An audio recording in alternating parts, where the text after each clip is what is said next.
En bref, après une tentative de coup de poker, Solaire lâche sa question. Ruffin ne sent pas la France insoumise prête à prendre le pouvoir. Nicolas Hulot impatient de ses comparses écolos. Défection, scission. Le FN traverse un automne bien moisi. La suite après cette publicité. Solaire lâche la question. Héros salaud, les Le Maire, les Darmanin, les Solaire, ceste dehors et bon débarras, a lancé Laurent Wauquiez en meeting à Marseille, lundi soir. Un peu plus tôt, il avait jugé inadmissible que Thierry Solaire, tout juste viré des LR et rallié à l'REM, conserve son poste de questeur. EDITO. Thierry Solaire, le jambon ibérique et le fleuve de la honte, mais il en faudra plus pour ébranler le solide député des Hauts-de-Seine, coutumier des coups de poker. En 2012, son exclusion de l'homme pour rébellion ne l'avait pas empêché de chipper la circonscription de Claude Guéant à Boulogne-Billancourt. Pour ce qui concerne la questure, j'ai été élu par mes pairs, ma légitimité je la tiens de cette élection, a-t-il martelé lundi soir sur LCI. Mais ce mardi matin sur CNews, il annonce qu'il quittera finalement ses fonctions de questeur dès la fin de l'année. Peut-être a-t-il été sensible à la demande du président de l'Assemblée François de Rugy qui lui avait vivement conseillé de démissionner, hier soir sur BFM TV. Et qu'il avait menacé, s'il n'obtempérait pas, de procéder à un vote dans l'hémicycle. Les vertiges de Ruffin. J'éprouve un certain vertige à l'idée qu'on puisse détenir le pouvoir. Je ne nous sens pas prêts. Surprenant, cet aveu de François Ruffin sur sa chaîne YouTube est presque passé inaperçu, relève Marianne. Pourtant, et ce alors que son parti a organisé sa grande convention le week-end dernier à Clermont-Ferrand, le député de la Somme y livre une analyse assez lucide des écueils qui guettent le mouvement. Je ne suis pas sûr que les gens nous donnent les clés du pays volontiers, pour le gouverner. Pour lui, la France insoumise doit recruter des cadres de haut niveau, si elle veut gagner en crédibilité. Et c'est à ses yeux, un défi colossal. Qui sont les techniciens sur lesquels on va pouvoir s'appuyer? C'est pas les technos de Bercy, les inspecteurs des finances, qui vont être volontiers pour un pouvoir de transformation. Il va falloir affronter le Sénat en même temps, le MEDEF, les médias, la Commission européenne, la Banque centrale, le Conseil constitutionnel. On va être dans une situation conflictuelle vachement forte avec des gens qui ne seront pas préparés à ce niveau de pouvoir. La lettre à lire. Jadot écrit à Hulot. Nicolas Hulot reste en tête des personnalités dont les Français ont une opinion favorable. 44%, nous apprend un sondage Odoxa diffusé ce mardi. Mais en interne, il impatiente ses comparses écolos qui aimeraient qu'il s'empare plus efficacement et plus rapidement des dossiers brûlants. Glyphosate, réduction du nucléaire, perturbateurs endocriniens, CETA, c'est pourquoi l'ex-candidat écologiste à l'élection présidentielle du printemps dernier, puis soutien de Benoît Hamon, l'interpelle dans une lettre publiée dans l'Aube.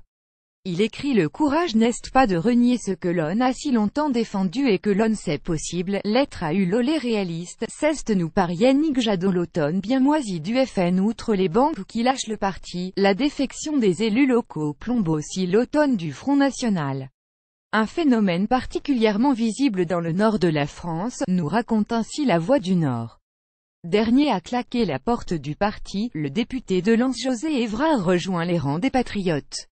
De quoi faire enrager Marine Le Pen, qui assurait fin septembre que le départ de Florian Philippot pouvait faire revenir des gens au Front National. À Denain, le député Sébastien Chenu botte en touche. Il est n'y a pas de crise au FN. Tous les partis connaissent en ce moment une phase de reconfiguration. Nous sommes nous-mêmes en refondation en vue du Congrès, alors évidemment il y a des gens qui ne sont pas d'accord. Ce sont des dégâts collatéraux. Tout juste promu porte-parole national du parti par Marine Le Pen, Sébastien Chenu ne fait pourtant pas vraiment consensus au sein des élus FN du Conseil régional des Hauts-de-France. Il joue sa carte personnelle depuis le début, il ne respecte pas les élus, souffle l'une de sous couvert d'anonymat. Et les querelles ne se résument pas à la scission FN patriote. En témoigne l'élu lillois Éric Dilly, proche de Jean-Marie Le Pen, qui s'est indigné ce week-end de ne pas pouvoir présenter sa candidature contre celle de Marine Le Pen au prochain congrès du parti.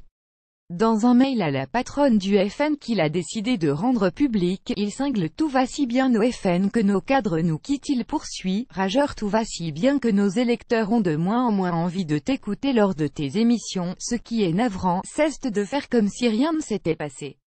Comme si les 20 millions de Français qui ont regardé le débat de l'entre-deux tours n'avaient jamais existé. Ambiance. Le chiffre du jour: 63% dans un sondage Odoxa publié ce mardi. 63% des Français se disent choqués par le cumul par Christophe Castaner de ses fonctions à la tête de La République En Marche tout en restant membre du gouvernement, au poste de secrétaire d'État aux relations avec le Parlement. On apprend aussi que la popularité d'Emmanuel Macron et d'Édouard Philippe s'améliore très légèrement en novembre, mais une majorité de Français a toujours une opinion négative du couple exécutif. Ainsi 45%, un point des personnes interrogées, estiment qu'Emmanuel Macron est un bon président de la République, tandis que 55% des Français pensent le contraire. Édouard Philippe fait à peine mieux, 46%. Un des personnes interrogées le considère comme un bon Premier ministre, quand 53% sont d'un avis inverse. 1% ne se prononce pas. Prix de l'humour. Le Presse Club décerne ce mardi son prix de l'humour politique. L'an dernier, c'est Bruno Le Maire qui a remporté le Grand Prix 2016 pour sa petite phrase « Mon intelligence est un obstacle ». Parmi les perles en lice cette année, nos favoris. Maintenant je vais recommencer à travailler. Aurélie Filippetti, après sa défaite aux législatives dans Le Parisien le 18 juillet 2017. Si je suis élu, le siècle va commencer en 2017. Jean-Luc Mélenchon dans Marianne le 20 janvier. On ne fera pas toujours ce que dit le MEDEF. Gérald Darmanin, ministre de l'Action et des Comptes Publics dans Libération le 31 août 2017. Les deux grands partis, c'est l'amicale des boulistes. Mais sans l'amitié et sans les boules. Emmanuel Macron dans Le Parisien le 24 septembre 2016. Juppé fera un très bon maire de Bordeaux. François Fillon dans Le Monde, le 27 novembre 2016. Le seul défaut d'Emmanuel, c'est d'être plus jeune que moi. Brigitte Macron dans Elle, le 17 août 2017. À suivre ce mardi. Charlotte Sislinski.